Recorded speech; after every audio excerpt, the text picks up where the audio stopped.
Welcome back to another technical deep dive here in the debug zone. Today we're tackling a big question and breaking it down with insights from other users.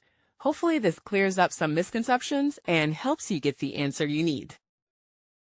So buckle up, stay a little curious, and let's jump right in.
And that's a wrap.